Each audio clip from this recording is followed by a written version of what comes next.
Hi hello welcome to our channel. దైనందిన జీవితంలో ఎన్నో ఆరోగ్య సమస్యలు వెంటాడుతుంటాయి. అందులో ప్రధానమైంది నడుము నొప్పి.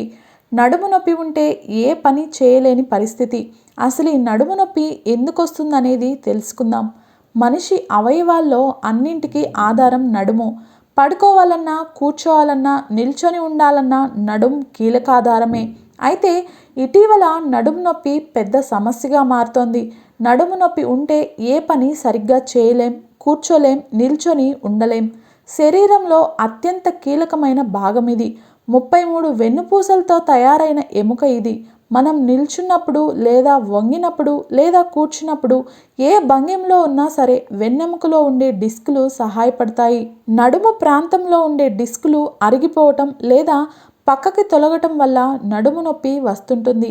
వెన్నుపూసల మధ్య ఉన్న కార్టిలేజ్లో మార్పు వల్ల నడుము నొప్పి తలెత్తుతుంది. కార్టిలేజ్ క్షీణించటం లేదా ఆప్టియోఫైట్స్ ఏర్పడటం వల్ల నడుము నొప్పి సమస్యగా మారుతుంది. ఒక్క మాటలో చెప్పాలంటే వెన్నెముక చివరి భాగం అరిగిపోవటం వల్ల నడుము నొప్పి వస్తుంది. ఇంకా చాలా కారణాలు ఉన్నాయి. ముఖ్యంగా టీబీ, క్యాన్సర్ వంటి వ్యాధులు కూడా వెన్నుపూస అరిగిపోవటానికి దారితీస్తాయి. నడుము నొప్పి తీవ్రమైనప్పుడు ప్రతి పనిలోనూ ఇబ్బంది కలుగుతుంది.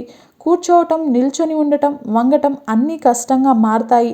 మహిళలైతే వంట కూడా చేసుకోలేరు. మహిళలు చాలామంది హై హీల్స్ చెప్పల్స్ వాడుతుంటారు. ఇది కూడా నడుము నొప్పికి కారణమవుతుంది. ఆధునిక జీవనశైలి తీసుకొస్తున్న ఉద్యోగాలు కూడా నడుము నొప్పికి కారణాలుగా మారుతున్నాయి. కంప్యూటర్ ముందు లేదా ల్యాప్టాప్ ముందు గంటల తరబడి కదలకుండా కూర్చోవటం వల్ల నడుము నొప్పి వస్తుంది. మనిషి శరీరంలో అసహజ కదలికల వల్ల కూడా నడుము నొప్పి బాధిస్తుంది. గతంలో నడుము నొప్పి ఉంటే వయసు మళ్ళిన వారిలో ఎక్కువగా కనిపించేది. ఇప్పుడు మాత్రం యుక్త వయసులోనే ఎక్కువగా కనిపిస్తుంది.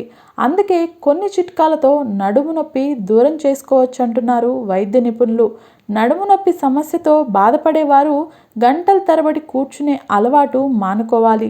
ల్యాప్టాప్ లేదా కంప్యూటర్ ముందు నుంచి మధ్యలో బ్రేక్ తీసుకోవాలి. కూర్చునే భంగిమ సరిగ్గా ఉండేలా చూసుకోవాలి.